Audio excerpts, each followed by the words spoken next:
Interesting. In ending our conversation, I want to find out from you as a member of a political party that seeing per your own allegations this morning that the government is bent on rigging the elections and how important this activity or this event is to you as a political party.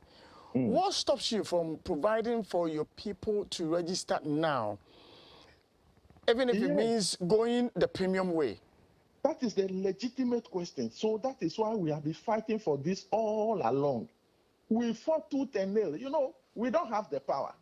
Personally, me, like this, MP, we don't have that power.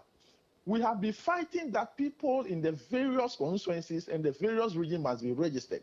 Number of machines to be deployed to the various constituencies to be registered. Ashama, for instance, you brought only one machine. And you see the number of people in Ashama.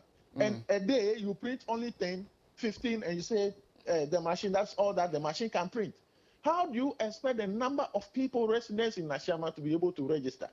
If you send one particular machine to a whole region, how do you expect so many people in that region to register?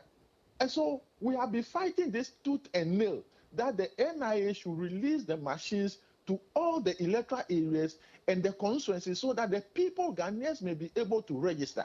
No, you did not do it because of your intentions. You did not do it. And it is now manifesting that you did it deliberately to sabotage certain areas and improve registration in other areas where you think you can get the needed support for your bad intentions that you have in the future. And we fought it.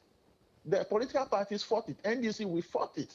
And they did not listen to us, or they did not budge because of what they have planned, because of their intention. There's a thought which just hit me.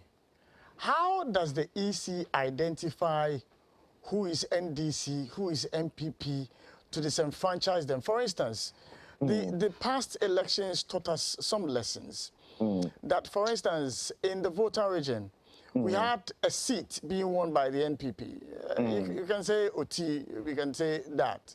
But how would, for instance, in the next election, how if the EC decides to frustrate people in the voter region, which is your stronghold, how do they know that if they don't register person A, person B, person C, this is an NPP person who wants to get a card to go and vote for, let's say, Peter Amewu?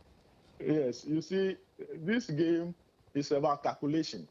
If in voter region, you have 86% of people who would vote for NDC on any day. And you have in Ashanti region, and you have about 90% or 80-something, let's assume 80-something% who would vote for MPP on any day. The assumption, and it's not even assumption, scientifically, you know that this region is the stronghold of the NDC. So if we disenfranchise a number of people here, we are disenfranchising NDC members here. Most of them may be NDC. So if you disenfranchise 100 people, and let's say 80 people are NDC, and 20 people are MPP, you have achieved your aim. And so it's the calculation.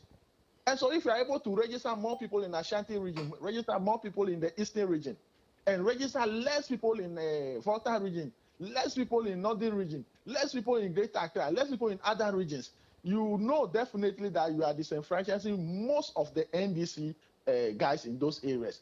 Despite the fact that you may not be able to identify A, NDC, B, NPP. But the calculation is that you know their stronghold, you know where you get more vote, the needed vote, and you know where your opponent also get the needed vote. So you base it on that and do your calculation. When you are doing research, you generalize it. You understand?